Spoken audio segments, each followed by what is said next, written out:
உனக்கு என்ன வேணும் சொல்லு. உன்னை இழுத்து பிடிச்சி உன் விருப்பம் இல்லாமல் உன் கூட இருக்கிறது எனக்கு ஆசை இல்லை. என் கூடவே இருந்துறியா? ம்.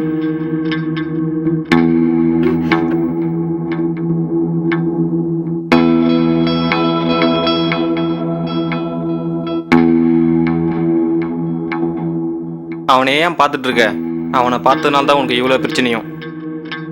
என்ன பாரு, உன்னை சந்தோஷமா வச்சுக்கிறேன். இப்போ உனக்கு என்ன வேணும் சொல்லு.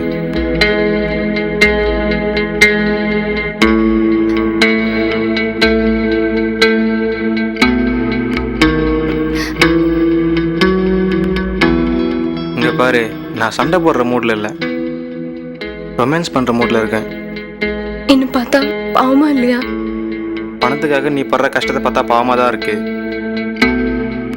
அதனால தான் சொல்றேன், எனக்கு பிடிச்ச மாதிரி நடந்துக்கோ.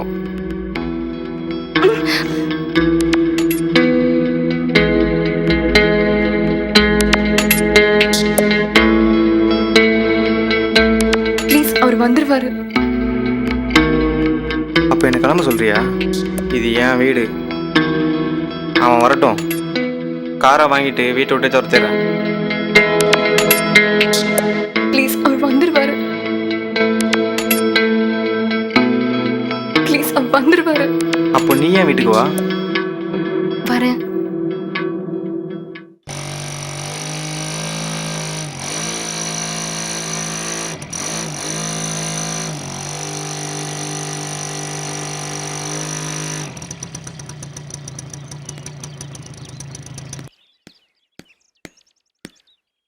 அப்புறம் என்ன அர்ஜென்ட்டாக ஃபோன் பண்ணியிருந்த? அந்த பொண்ணு இருக்கலண்ணா, எந்த பொண்ணு? தேவி, உங்கள் வீட்டோட ஓனரு. என்னது? பழைய ஓனர். ஆமாம். அந்த பொண்ணை 2 நாளைக்கு முன்னாடி நம்ம ஏரியாவில் பார்த்தேண்ணே. அவள் திருச்சியில் எல்லாம் இருக்கா?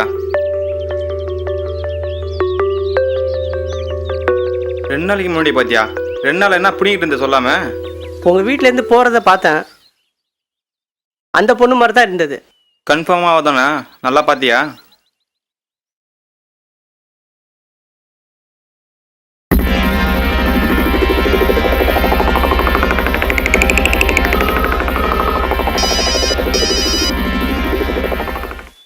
ஹலோ, எங்கே இருக்க?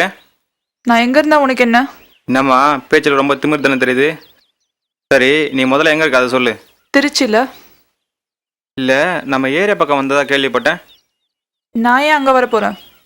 இங்கே பாரு, ஏதாவது பழி வாங்கன்னு கிளம்பி வீட்டு பக்கம் வந்து யார்கிட்ட ஏதாவது பேசினேன், நான் பார்த்தது இந்த உலகமே பார்க்கும். அப்புறம் நீயும் உன் புருஷனும் நாண்டுக்கிட்டு தான் சாகணும். நான் அந்த வீட்டை மறந்து ரொம்ப நாள் ஆச்சு. எல்லாத்தையும் மறந்துரு, அதான் உனக்கு நல்லது.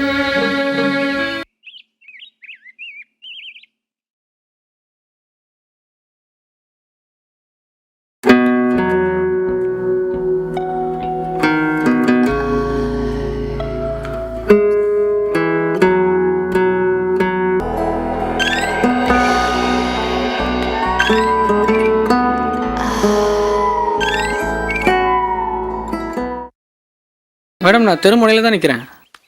வண்டியை பார்த்துட்டேங்க. நான் வந்துக்கிட்டே இருக்கேன். கொஞ்சம் சீக்கிரம் வாங்க மேடம். வந்துட்டேன். என்ன அவசரம்?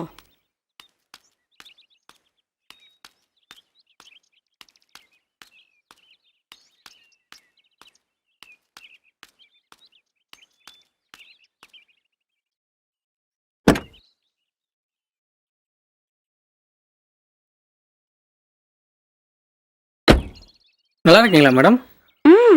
நீங்கள் அன்னைக்கு பணம் வாங்க வந்திருந்தேன். பெசன் நகர் தானே? ஆமாம். எவ்வளோ நேரம் ஆகும்? 1 ஹவரில் போயிடலாம் மேடம்.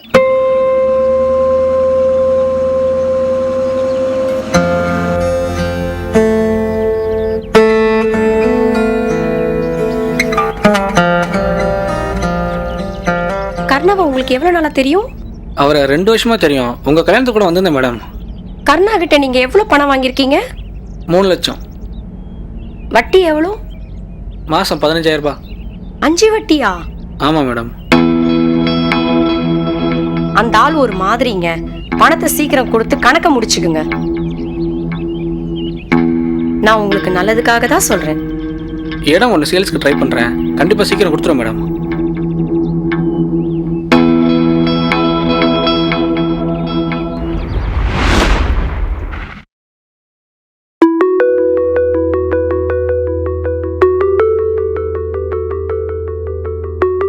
காரை வித்துடலாமா? ம் வித்தா எவ்வளோ கிடைக்கும்? ஒரு 2,20,000 கிடைக்கும்.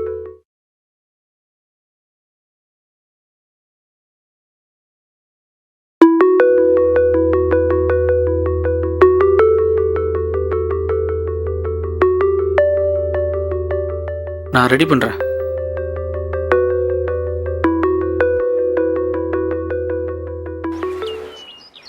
நைட்டு வந்துடும் மணி. ஒன்றும் பிரச்சனை இல்லையா ராஜா? நான் வேணா ஓட்டவா? வேண்டாம், இந்த பேக்கை கொண்டு போய் ஆந்திராவில் கொடுத்துட்டு வர போகிறேன், அவ்வளோதான். பேக்கில் என்ன இருக்குது? என்னை பொறுத்த வரைக்கும் இது ஒரு பேக்கு, அவ்வளோதான். இதுக்குள்ளே என்ன இருக்குன்னு தெரியாத வரைக்கும் நான் பண்ணுறது யாருக்கும் தெரியாது. தெரிஞ்சால் அந்த பயமே என்ன காட்டி கொடுத்துரும். இந்த வண்டிக்கு ஒரு நாள் 10,000 ரூபாய் வாடகை. யார் தருவா? 5,000 ரூபாய் இருக்குது, பேலன்ஸ் நைட்டு தரேன். இந்தா.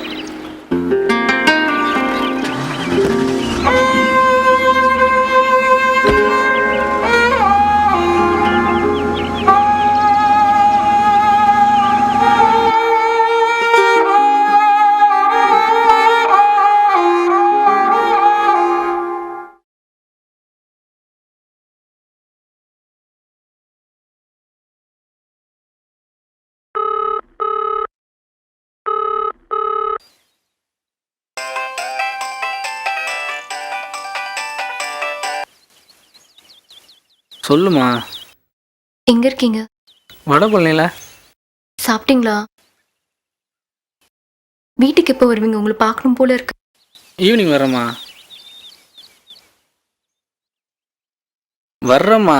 இருக்கிற பிரச்சனை பார்த்தாதானே நீ வேற. என்னங்க பிரச்சனை? வந்து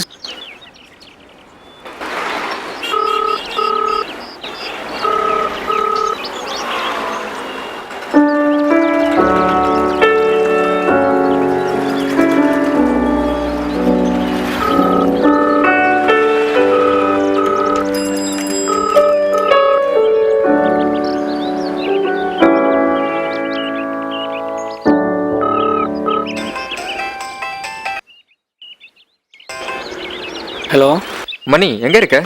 நீ எங்கடா இருக்க? எங்கடா இருக்கவா? என்ன தம்பி மரியாதைலாம் குறையுது? உனக்கு என்னடா மரியாதை? ஃபோன் பண்ண எடுக்க மாட்டியா? வண்டி போலீஸை மாட்டிச்சு. ஏன் ராஜா இப்படி பண்ணுற? நான் என்ன பண்ணேன்? பிரச்சனை வராதுன்னு நினச்சேன். நான் தப்பிச்சு வந்ததே பெரிய விஷயம். அப்போ வண்டி சித்தூர் போலீஸ் ஸ்டேஷன் நிற்குது. அதெல்லாம் எனக்கு தெரியாது. என் வண்டி எனக்கு வேணும். வண்டி வேணா போய் எடுத்துக்கோ. எஸ்ஐ நம்பர் SMS பண்ணுறேன், 50,000 ரூபாய் கேட்பாரு, கொடுத்து எடுத்துக்கோ. நான் தான் அப்பவே சொன்னேன்ல, பணம் எவ்வளோ கிடைக்குதோ அவ்வளோ ரிஸ்க் இருக்குன்னு. ப்ளீஸ் ராஜா, வண்டி மட்டும் எடுத்து கொடு ராஜா. இங்கே பாரு, ஃபோன் ஆஃப் பண்ணிட்டு அப்படியே போயிருப்பேன். உன்னை பார்க்க பாவமாக இருந்துச்சு, அதான் ஃபோன் பண்ணி சொல்கிறேன். இந்த நம்பருக்கு நீ ஃபோன் பண்ணாத, ஆஃப் பண்ணுறேன். வண்டி சித்தூர் ஸ்டேஷன் நிற்குது, SMS பண்ணுறேன், எஸ்ஐ நம்பர் பாய்.